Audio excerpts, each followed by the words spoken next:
السلام علیکم۔ آج ہم سورہ یونس کی جن آیات کا مطالعہ کریں گے وہ آیت نمبر 26 سے لے کر 30 تک کی آیات ہیں۔ اعوذ باللہ من الشیطان الرجیم، بسم اللہ الرحمن الرحیم۔ للذین، ان لوگوں کے لیے جنہوں نے احسنوا، اچھا کیا، الحسنی، اچھائی ہے، وزیادۃ، اور زیادتی تھی، ولا یرہق، اور نہ چھائے گی، وجوہہم، ان کے چہروں پر، قطر، سیاہی، ولا ذلۃ، اور نہ ہی ذلت، اولئک، یہی لوگ ہیں، اصحاب الجنت، جنت کے ساتھی، ہم فیہا خالدون، وہ اس میں ہمیشہ رہنے والے ہیں۔ اس آیت میں اللہ تعالیٰ نے دیدار الہی کی لذت کو بتایا ہے۔ حضرت صہیب رضی اللہ تعالیٰ عنہ کہتے ہیں کہ آپ صلی اللہ علیہ وسلم نے فرمایا، جب جنت والے جنت میں داخل ہو جائیں گے تو ایک پکارنے والا پکار کرے گا کہ تم سے اللہ تعالیٰ نے ایک اور وعدہ بھی کر رکھا ہے جسے وہ پورا کرنے والا ہے۔ جنتی کہیں گے کہ کیا ہمارے چہرے روشن نہیں ہوئے؟ کیا اس نے ہمیں دوزخ سے نجات نہیں دی اور جنت میں داخل نہیں کر دیا؟ تو اب کون سی کمی رہ گئی ہے؟ آپ صلی اللہ علیہ وآلہ وسلم نے فرمایا، تب اللہ تعالیٰ حجاب کو ہٹا دے گا۔ اللہ کی قسم، جنتیوں کو جو کچھ بھی ملا ہوگا ان سب چیزوں سے زیادہ محبوب انہیں اللہ تعالیٰ کی طرف سے دیدار کرنا ہوگا۔ اور دوسرا یہ کہ نیکوکاروں کو صرف ان کے اعمال کا اچھا بدلہ ہی نہیں ملے گا بلکہ اللہ تعالیٰ کے فضل و کرم سے اس سے بہت زیادہ ملے گا، اور یہ 10 گنا بھی ہو سکتا ہے، 700 گنا بھی، بلکہ اس سے زیادہ بھی۔ ایک حدیث میں ہے، میدان حشر میں ان کے چہروں پر نہ سیاہی ہوگی نہ ذلت ہوگی، جیسے کہ کافروں کے چہروں پر یہ دونوں چیزیں ہوں گی۔ والذین، اور وہ لوگ جنہوں نے کسبوا، کمائی، السیئات، برائیاں، جزاء، بدلہ ہے، سیئۃ، برائی کا، بمثلہا، اس کی مانند، وترہقہم، اور چھا جائے گی ان پر، ذلۃ، ذلت، ما، نہیں ہے، لہم، ان کے لیے، من اللہ، اللہ تعالیٰ کی طرف سے، من عاصم، کوئی بچانے والا، کأنما، گویا کہ، اغشیت، ڈھانپ دیے گئے ہیں، وجوہہم، ان کے چہرے، قطعاً، ٹکڑوں سے، من اللیل، رات کے، مسلماً، طریق، اولئک، یہی لوگ ہیں، اصحاب النار، آگ کے ساتھی، ہم فیہا خالدون، وہ اس میں ہمیشہ رہنے والے ہیں۔ پہلی آیت میں نیک لوگوں کے حال کو بیان کرنے کے بعد اب اس آیت میں برے لوگوں کے بارے میں بتایا جا رہا ہے کہ ان کی بدکاریوں کا اتنا ہی بدلہ دیا جائے گا جتنی برائی انہوں نے کی ہوگی۔ روز محشر، جو دنیا کے حساب سے 50,000 سال کا دن ہوگا، ان کے چہروں پر سیاہیاں چڑھ جائیں گی، ذلت و پستی سے ان کے منہ کالے پڑ جائیں گے۔ یہ اپنے مظالم سے اللہ تعالیٰ کو بے خبر سمجھتے ہیں، حالانکہ انہیں اس دن تک کی ڈھیل ملی تھی۔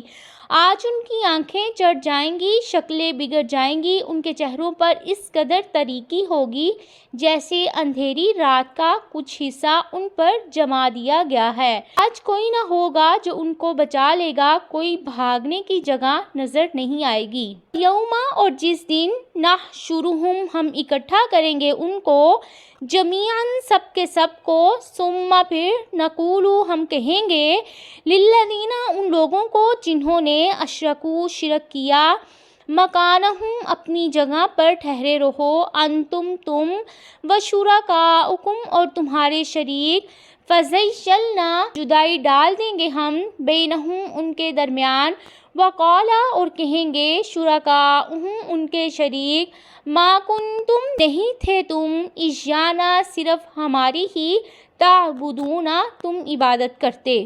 میدان حشر میں سب موجود ہوں گے۔ میدان حشر میں مومن، کافر، جن و انس، سب اللہ تعالیٰ کے سامنے ہوں گے۔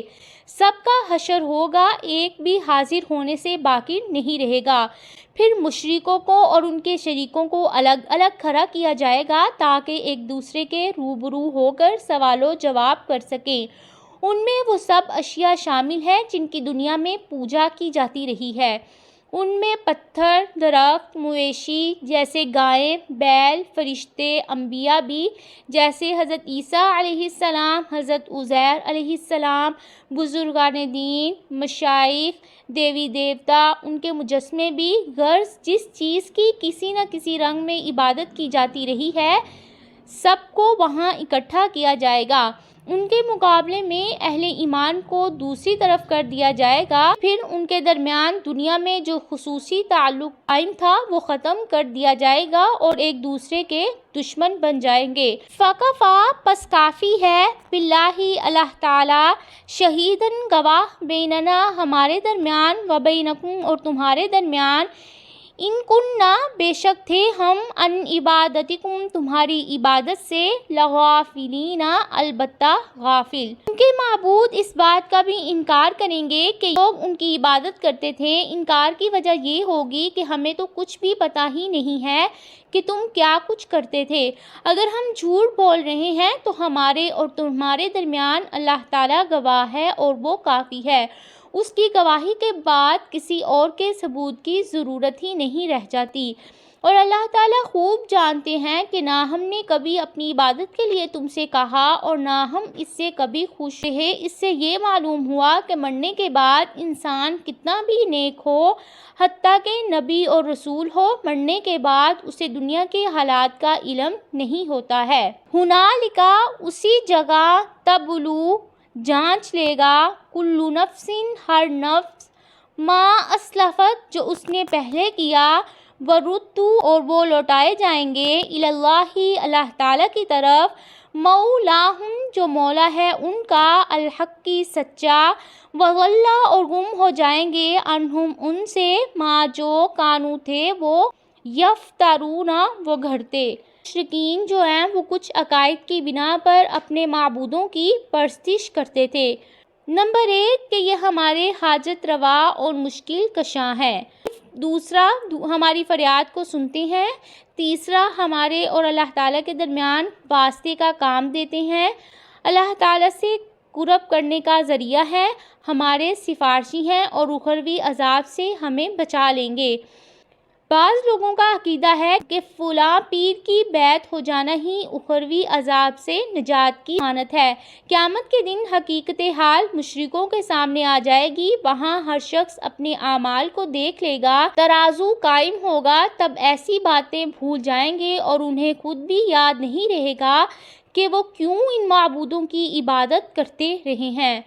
ارشاد نبوی ہے، ہر امت کو حکم ہوگا کہ اپنے معبودوں کے پیچھے چل کھڑی ہو جائے۔ سورج پرست سورج کے پیچھے ہوں گے، چاند پرست چاند کے پیچھے، بت پرست بتوں کے پیچھے ہوں گے، سارے کے سارے خدائے بزرگ و برتر کی طرف لوٹائے جائیں گے، تمام کاموں کے فیصلے اسی کے ہاتھ میں ہوں گے۔ یہ تھیں آج کی آیات جن کا ہم نے مطالعہ کیا۔